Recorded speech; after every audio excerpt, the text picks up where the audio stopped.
C'est un plaisir de vous retrouver ces 13h, mesdames, messieurs, pour vous informer sur Guel Afrique Télévision. Bienvenue à suivre cette nouvelle édition du journal et d'abord les grandes lignes. Les forces armées de la République démocratique du Congo, FARDC, et leurs alliés Wazalendo ont réussi à stopper l'avancée des M23 AFC vers Walikale centre ce lundi. Selon des sources locales confirmées, les M23 ont été repoussés jusqu'à Mpofi, une localité située à 52 km de Walikale centre. Un reportage complet à suivre au début de ce journal. L'Union européenne a imposé hier des sanctions contre deux membres du mouvement AFC M23. Le président du mouvement, Corneille Nangaa, a réagi sur son compte X en dénonçant ces sanctions comme une entrave à la résolution de la crise. Il accuse l'Union européenne de favoriser la violence en ciblant des acteurs clés du dialogue. Reportage à suivre. En sport, le match de la 5e journée des éliminatoires de la Coupe du Monde 2026 entre la République démocratique du Congo et le Soudan du Sud programmé pour le vendredi 21 mars 2025 à 17 h au stade des Martyrs de la Pentecôte à Kinshasa. Tous les joueurs convoqués par les sélectionneurs Sébastien Desabre sont déjà à Kinshasa. Un reportage à suivre à la fin de ce journal. Mesdames, Messieurs, pour le développement de ces titres, installez-vous confortablement et bienvenue.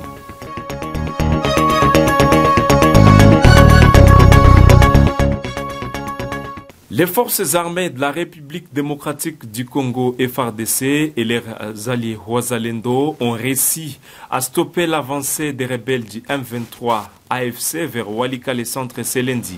Selon des sources locales contactées, les M23 ont été repoussés jusqu'à Mpofi, une localité située à 52 km de Walikale centre. Nous vous proposons de suivre ces reportages pour plus de détails. Les combats se sont intensifiés lundi à Walikale, dans l'est de la République démocratique du Congo, alors que le M23 menaçait de s'emparer de la ville. Les sources locales rapportent que les forces armées congolaises, FARDC, et leurs alliés Wazalendo ont réussi à repousser l'avancée des M23, les faisant reculer jusqu'à Mpofi, à 52 km de Walikale. Un renfort militaire arrivé de Bunia, à Ituri, a joué un rôle crucial dans la défense de Walikale. Le M23, qui s'était rapproché de Mutakato, à 25 km de la ville, ont été contraints de reculer. Un calme relatif règne ce mardi matin, mais la situation reste volatile. Sur le plan diplomatique, des négociations entre les gouvernements congolais et les M23 devraient débuter aujourd'hui à Luanda, sous la médiation du président angolais. La délégation congolaise de Kinshasa est déjà arrivée dans la capitale angolaise, mais le mouvement M23 a déclaré dans un communiqué qu'il ne participerait pas à ces discussions. La population du Nord Kivu, déjà éprouvée par des années de conflit, attend avec angoisse l'issue de ces négociations. L'Angola, pays médiateur, a annoncé le début des négociations de paix directe entre le gouvernement de la République démocratique du Congo et la rébellion du M23 AFC. Ces négociations qui débutent ce mardi 18 mars 2025 à Luanda visent à mettre un terme au conflit qui déstabilise l'Est de la République démocratique du Congo et provoque une crise humanitaire. Reportage. Alors que l'Angola, pays médiateur, a annoncé les débuts ce mardi des négociations directes entre le gouvernement congolais et les mouvements M23 AFC pour tenter de mettre fin au conflit dans l'est de la RDC, la situation semble déjà s'enliser. Si la présence de la délégation de Kinshasa à Luanda a été confirmée par la présidence angolaise, la participation du M23 est désormais incertaine. Dans un communiqué publié lundi, le mouvement M23 a annoncé son refus à se rendre à Luanda, dénonçant les sanctions individuelles imposées par l'Union européenne à plusieurs de ses dirigeants. Les M23 accusent ces sanctions de saboter les efforts de paix et de rendre impossible le pourparler. Les groupes armés estiment que ces décisions renforcent la position du président Félix Tshisekedi, qui l'accuse de poursuivre une politique belliciste. Face à cette impasse, le président angolais Joao Lourenço a lancé un appel à un cessez-le-feu immédiat dans l'est de la RDC à compter de minuit dimanche. Cette demande, qui vise à créer un climat propice aux négociations, exige la cessation de toutes les hostilités, y compris les attaques contre le civil. L'ambassadeur de l'Union européenne en République démocratique du Congo s'est rendu à Beni, dans la province du Nord Kivu, pour une séance de travail avec le gouverneur militaire de la province, le général Kakule Somo Evariste.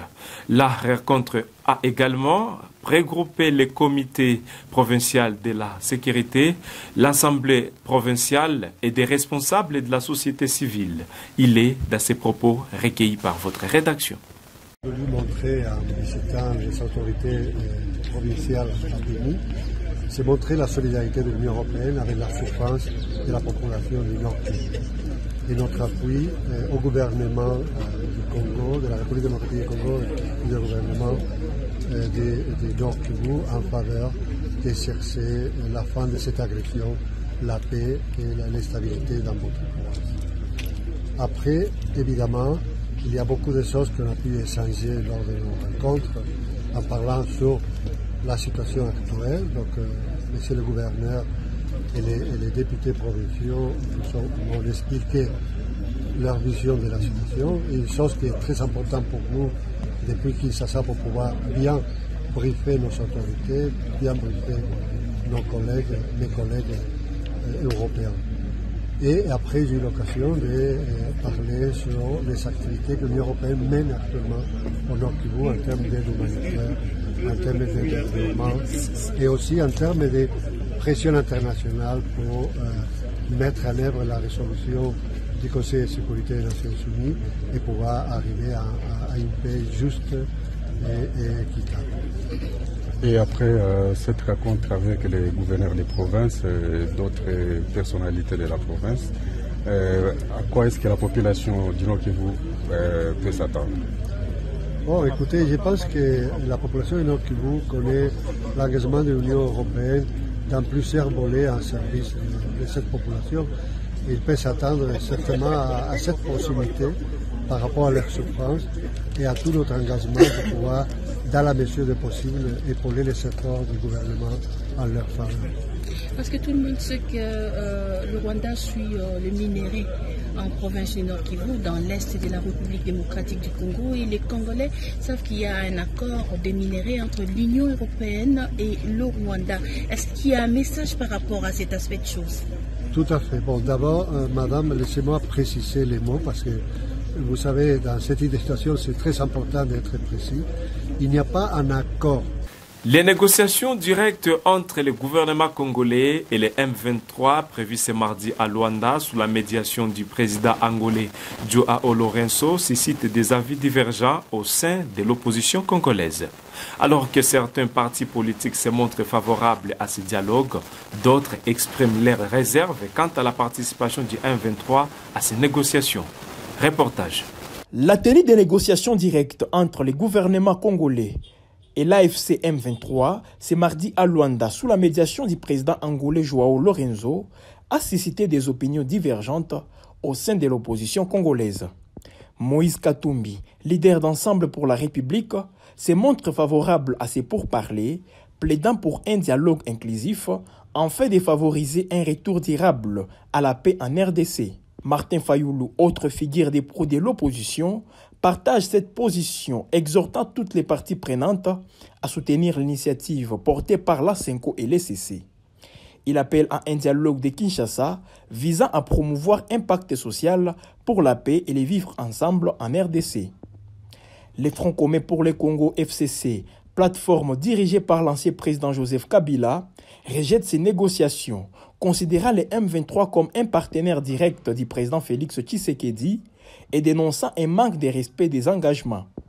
Jean-Marc Kabound, ancien allié de Félix Tshisekedi devenu opposant, estime que toute négociation avec les M23 est prématurée tant que les troupes rwandaises restent présentes en RDC. Denis Mukwege, prix Nobel de la paix 2018 et candidat à l'élection présidentielle de 2023, critique toute tentative de réduire les conflits dans l'est de la RDC à une simple question interne. Il appelle à une conférence internationale pour galvaniser une volonté politique forte au niveau national, régional et international. L'AFC M23 a annoncé son boycott des pourparlers, dénonçant les sanctions imposées par l'Union européenne contre plusieurs de ses dirigeants. Malgré ces boycotts, Kinshasa maintient sa délégation pour les négociations. Et ensuite, l'Union européenne a imposé hier des sanctions contre des membres du M23 AFC. Corneille Nangaa, président du mouvement, a réagi sur son compte X en dénonçant ces sanctions comme une entrave à la résolution de la crise. Il a accusé l'Union européenne de favoriser la violence en ciblant des acteurs clés du dialogue. Reportage. Hier, l'Union européenne a imposé des sanctions aux membres du mouvement AFC M23. Corneille Nangaa, président du mouvement, a réagi sur son compte X, dénonçant ces sanctions comme une entrave à la résolution de la crise. L'Union européenne, en prenant unilatéralement des sanctions contre les dirigeants de l'Alliance Fleuve Congo, s'inscrit dans une dynamique d'entrave à la résolution de la crise.